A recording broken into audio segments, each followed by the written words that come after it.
Alright, in this video we're going to take a look at several topics. We're wrapping up the unit on electrochemistry.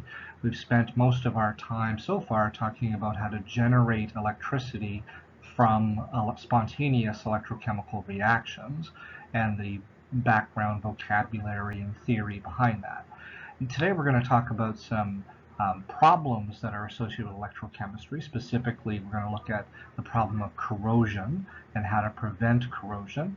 And then we're going to take a look at electrolysis and electroplating, which are the flip side of the story of electrochemistry. We're going to look at how to use electricity to force non-spontaneous reactions to happen.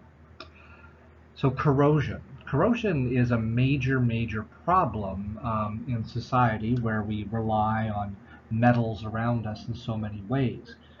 Old bridges that have steel and iron components to them. Buildings that have metal components, metal framework, metal beams, things like that. Metals in pipelines, in oil pipelines. Metals that make up the hulls of ships. And in all of those situations, a major problem that they face is that when these things are out in the real world, facing environmental conditions like rain and wind and what else? Snow and sleet and acid rain, things like that, you often find that the metals weaken over time because of something called corrosion. Corrosion is just the oxidation of the metal in the environment. The metal starts off perhaps as iron metal, for example, Fe, and over time it combines with oxygen from the air or from water to form iron oxide.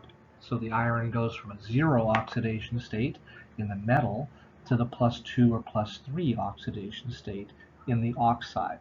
So the metal is being oxidized. Now in some situations, like aluminum's oxidation, the product of corrosion sticks to the surface. It coats the surface. The advantage of that in the case of aluminum oxide is that the aluminum oxide sticks to the aluminum surface and then prevents further corrosion. So the aluminum oxide is an invisible coating on the surface of an aluminum can that prevents the aluminum from further oxidizing. So when you put a soft drink that has acidic liquid in it, like Coca-Cola or Pepsi, in an aluminum can, the aluminum oxide corrosion product protects the metal underneath from the acidic liquid that's in the container. So aluminum oxide would be an example of corrosion, which is actually a good thing. When most of us think of corrosion, we think of rusting. Rusting is actually the corrosion of iron.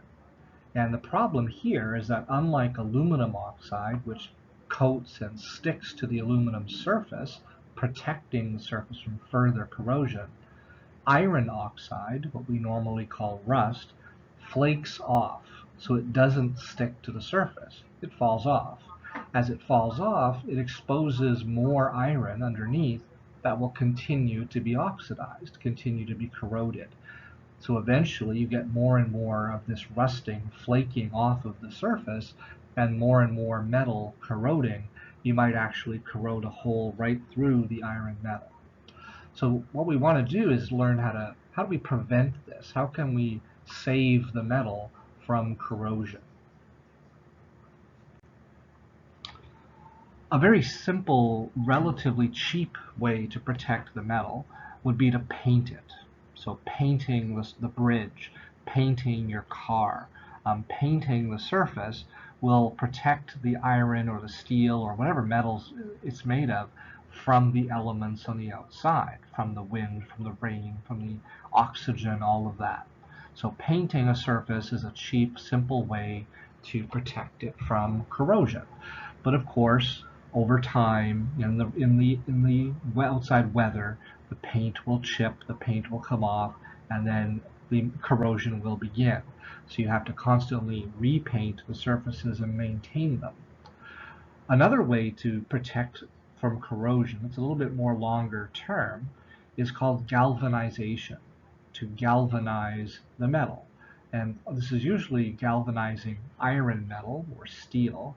And to galvanize means to coat the metal with zinc.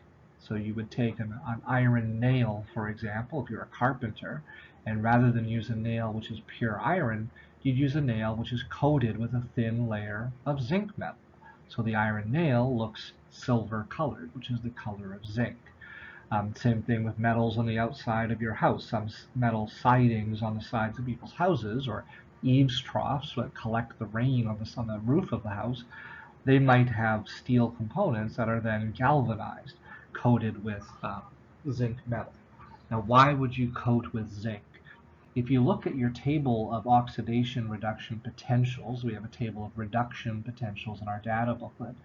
If you find the reaction for zinc and for iron being oxidized, so reading the equations on the reduction table backwards, and then you look at their oxidation potentials, so look at the reduction potential and change its sign. If we do that for iron, and if you've got your own data booklet, you could pause the video and check that out. For iron being oxidized to Fe2+, its oxidation potential is positive 0.44 volts. So it shows up at negative 0.44 volts on the reduction table. If you notice zinc being oxidized to zinc 2+, its oxidation potential is larger. It's positive 0.76 volts. So when we coat the metal with zinc, we're coating it with a metal which is more likely to be oxidized. So as the elements, the wind, the rain, the oxygen in the air, look to oxidize the metal, zinc will be oxidized instead of the iron. As long as there's zinc touching the iron, zinc coating the iron, then even if some of the zinc has been exposed, has been corroded, the remaining zinc will continue to protect the iron underneath, the steel underneath. So galvanizing an object, a metal object, to coat it with zinc metal, because zinc is very easily oxidized. A third way to protect from corrosion is called cathodic protection. All right, so in this situation, what we're going to do is take an object that we're trying to save from corrosion. In the picture, that would be the pipe underneath the ground surface. So this might be an oil pipe or a gas pipe that's underground, and we want to protect it from corrosion. If that metal pipe corrodes, it's oxidizing, so it's serving as an anode. What we're going to do is connect the metal pipe, and you can see the connection here with a wire underground, and we're connecting it to something called a sacrificial anode. We're choosing a metal, in this case magnesium. You might also have chosen zinc, which is again more easily oxidized than the metal in the pipe. Magnesium has a higher oxidation potential than zinc, so it actually is it's a better metal for this. The magnesium metal in this picture is going to be oxidized, so the magnesium is going to serve as an anode. That forces, in this little electrochemical cell underground, that forces the metal pipe to be the cathode in this situation. So it's called cathodic protection because you are not allowing the pipe to be an anode, not allowing the pipe to oxidize. Instead, you're sacrificing a chunk of magnesium or zinc metal, so that's called a sacrificial anode. You're allowing it to be oxidized in order to save the pipe that it's connected to. After a year or two, several years underground, that magnesium sacrificial anode is going to be corroded, it's going to slowly disappear, so you're going to have to replace it once in a while with a fresh sacrificial anode. Alright, we're going to switch gears now to three different types of electrolysis. The word electrolysis is interesting. It's, if you understand a little bit of etymology, it's got two basic parts. Electro means we're going to be using electricity, and lysis is to split something. So we're going to take a compound, in this first example, sodium chloride, we're going to split it into its elements using electricity, electrolysis. In the first example, we're looking at molten salts. Right? If you want a more broad title, more generic title than sodium chloride, you could write electrolysis of molten salt. And specifically, we're looking at sodium chloride as an example. Now, what does molten mean? This is really important. Solid sodium chloride at room temperature has a bunch of ions in it, sodium and chloride ions, but there's no ability to conduct electricity. This salt at room temperature in a solid state has no electrons that are able to move around within it, and the ions are fixed in place because they're in a solid state. They can't move around.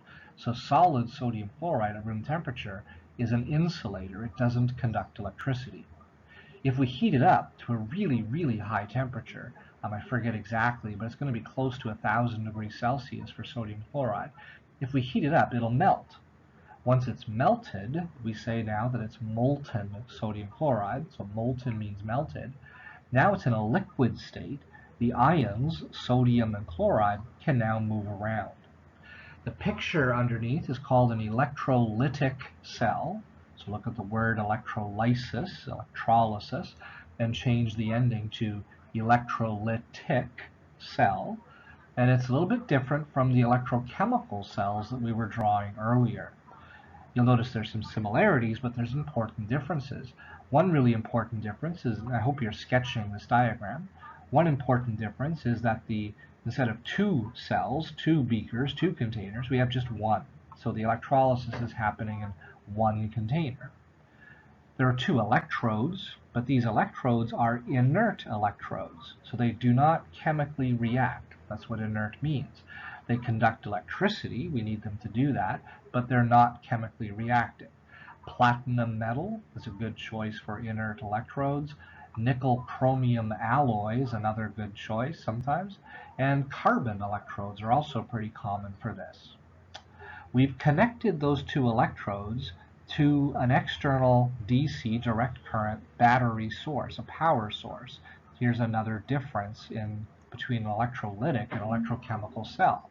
In electrochemical cells, we simply put a voltmeter here to record the voltage of our battery.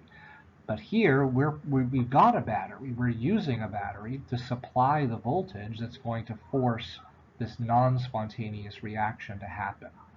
If you look closely at the battery, there's a negative terminal, and electrons come out of the negative terminal, and then there's a positive terminal, and electrons flow into the positive terminal. Keep that in mind, that's important.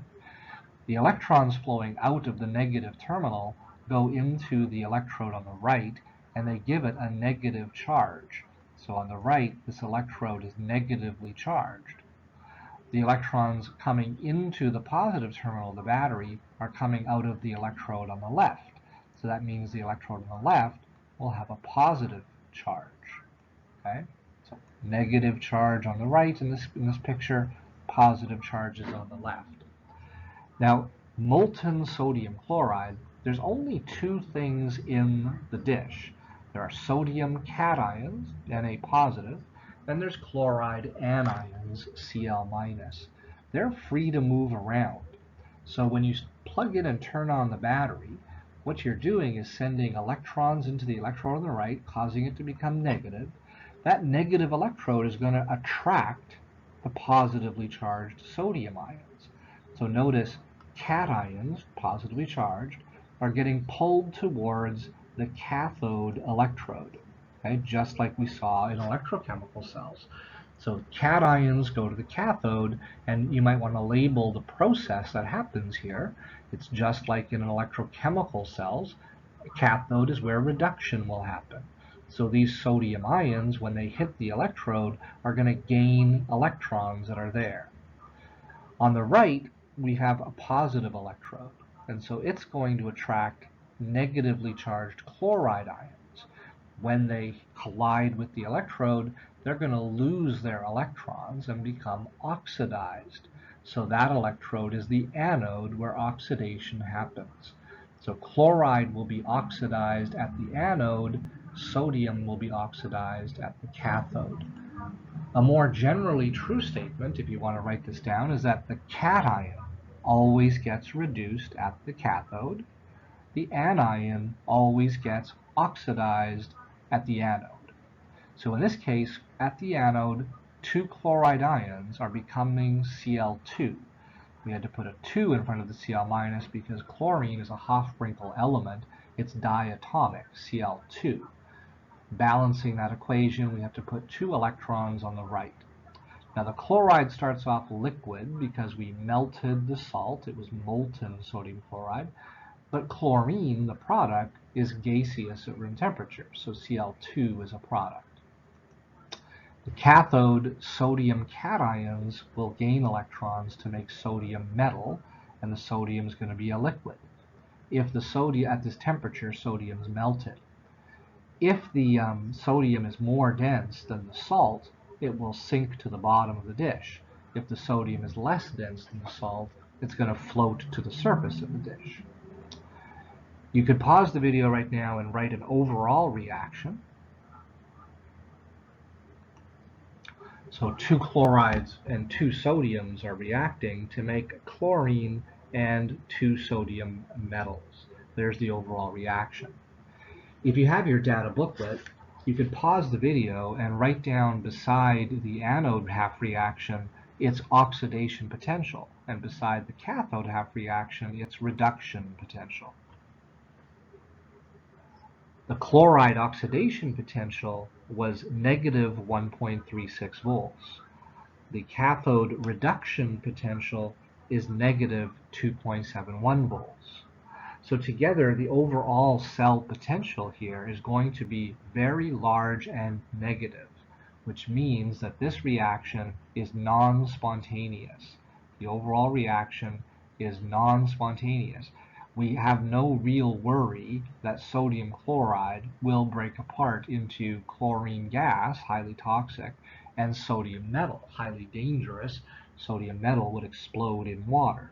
So when you use table salt, you don't worry that this is going to happen because it's a non-spontaneous process. So just to recap, in this example, sodium metal, molten, will be formed at the cathode. That's the product of this reaction at the cathode. And chlorine gas is going to be produced as the product at the anode. More generally, the anode, the anion, will lose electrons and be oxidized.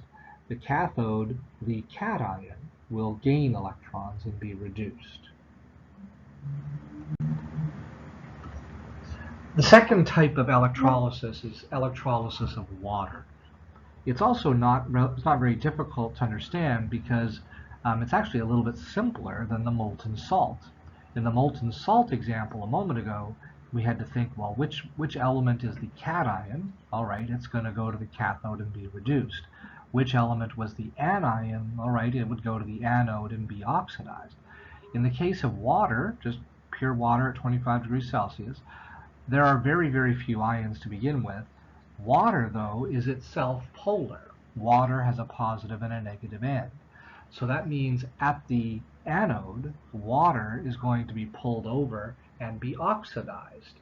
If you look in your data booklet, you'll find this oxidation reaction, reading the equation backwards. You'll find it at positive 1.23 volts on your table. Now that positive 1.23 volts is the reduction potential of the oxygen. So this guy's oxidation potential is negative 1.23 volts. At the cathode, water is going to get reduced. So at the anode here, water gets oxidized. At the cathode, water gets reduced. The reduction reaction is also straight out of your data booklet. In the booklet, water being reduced, if you're looking it up, is at negative 0.83 volts.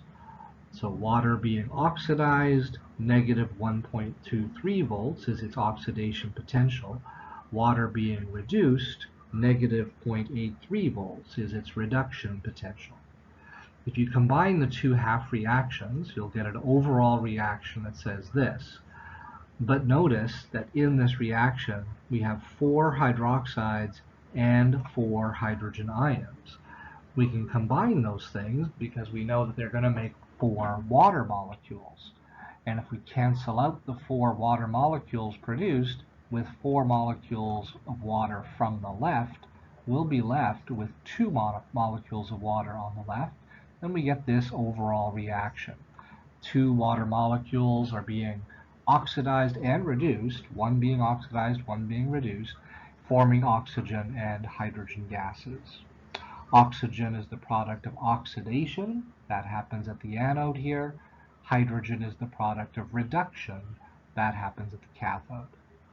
Now in this picture we're using a special piece of equipment called a Hoffman apparatus, but realize that the exact same equipment we used on the previous slide would also work. A single container filled with water, 2 electrodes in it, inert electrodes made of platinum, carbon, something like that. Those electrodes would be connected to a battery. The battery has a negative terminal and a positive terminal, just like we did earlier. The electrons will come out of the negative terminal, go into this electrode, making it negative. That will now attract water molecules where they'll be reduced. They'll gain those electrons. At the other electrode, electrons are leaving, and so it's becoming positively charged. It's going to attract water molecules also, because water is polar. It's got a negative side and a positive side. So water is going to be attracted here. When it collides, the water will be oxidized, and it's going to form oxygen gas as well as electrons, and those electrons will flow through the external circuit. All right, so there's electrolysis of water. At the cathode, hydrogen; at the anode, oxygen. The third situation is a little bit more complicated. This time, instead of molten salt, we're going to have an aqueous salt solution. So make sure you understand the difference. In a molten salt, the only thing in the container to begin with was salt, and we melted it. We heated it to a high temperature, which allowed the ions to now move. In the case of an aqueous solution of salt, we have now 2 things in the beaker. We have water and we have dissolved salt. You might even say we have 3 things in the beaker. We have water, we have sodium cations, and we have bromide anions. If you understood the previous 2 slides on electrolysis, you now would realize that we have a small problem. There are 2 possible things which could be reduced. There are 2 possible things that could be oxidized. Pause the video, use your data booklet, and see if you can write down the 2 half reactions that might occur at the cathode. What are the 2 things that might be reduced? And then write their half reactions down with their reduction potentials. So one of the things, if you follow the last slide, is water. Water can be reduced. So at the cathode, water, and this equation comes right off of your data booklet table, water can be reduced, and if so, its reduction potential is negative 0.83 volts. The sodium cations from the sodium bromide can also be reduced, and they would form sodium metal. But their reduction potential is way smaller than water's reduction potential. So because of that, because water has a higher reduction potential than the sodium, we know that at the cathode, sodium is not going to be reduced. Instead, water will be reduced. So whichever one has the higher potential is the one that will be reduced at the cathode. Can you figure out what 2 possible reactions would happen at the anode? These have to be oxidation reactions. All right, did you realize that water can also be oxidized, like we saw in the previous slide? Water can be both oxidized and reduced. So one reaction would be water being oxidized to make oxygen gas. Its potential is negative 1.23 volts. But those bromide ions, Br- from the sodium bromide, can also be oxidized, and they would form bromine gas or bromine liquid at room temperature. These are 2 possible reactions. Their potentials come right off of your chart. These are oxidation potentials, so I changed the sign of the reduction potentials on your chart. And we see that of the 2, they're closer than the previous 2, but bromide definitely has a larger oxidation potential than water, which means at the anode in this experiment, bromide will be oxidized to make bromine, Br2, and at the cathode, water will be reduced to make hydrogen gas. So there's a typical 3 types of electrolysis. Electrolysis of molten salt, where there's only a cation which can be reduced, and only an anion which can be oxidized. So it's a reasonably simple, straightforward situation. The second one was electrolysis of water, which was also relatively easy, especially if we can grab the equations right off of a data booklet chart. Water can be oxidized at the anode to make oxygen gas. Water can be reduced at the cathode to make hydrogen gas. The third situation that we just saw was more complicated because it was an aqueous salt solution. Aqueous, there's both the salt, cation, and anion, and there's water present. So what we had to do is realize there's 2 reactions at each electrode. Water can be reduced, sodium can be reduced.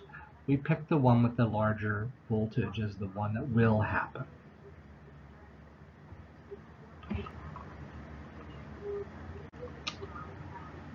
One application of electrolysis, besides the synthesis of gases like hydrogen and oxygen gas, is purification of a metal.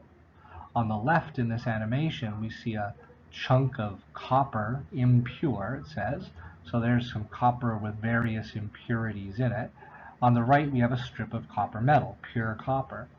There's an ammeter in the picture just to make sure the current is constant. The DC supply up above is just a fancy way of saying a direct current supply or a battery. And then there's a switch that we can use to turn on the cell. So let's jump in and try just switching on the cell. Get rid of my pen if I can do that.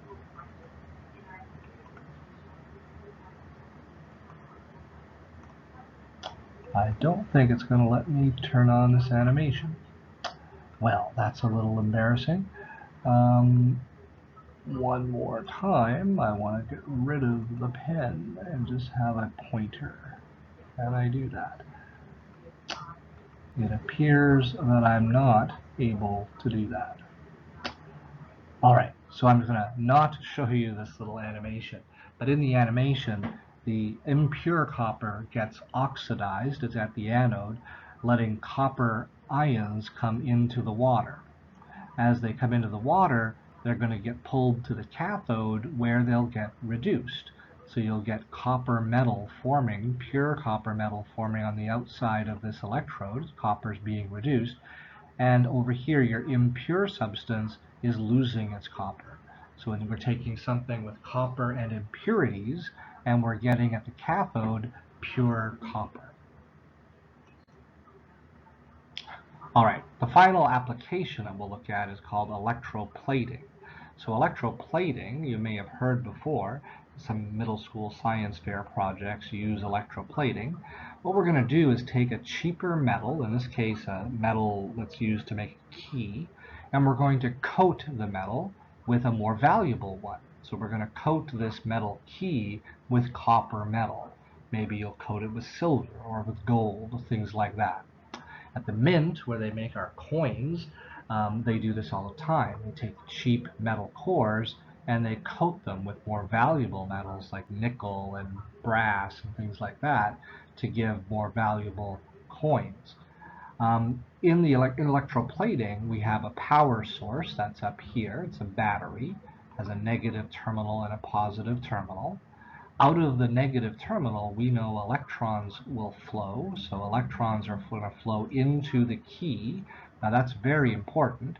The object that we want to plate, the object that we want to coat with a more valuable metal, has to be the cathode, because that's where reduction will happen.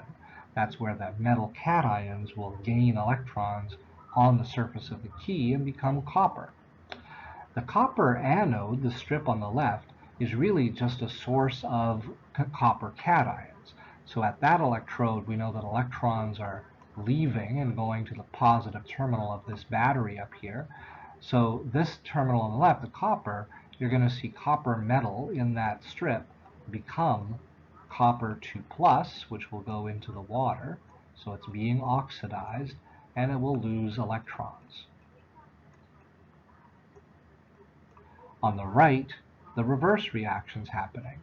Copper cations in the solution are attracted to to the key, because the key is negatively charged, and when they collide with it, those cations will pick up the electrons and become copper metal, and that'll happen on the surface of the key, so the key will be coated with copper metal.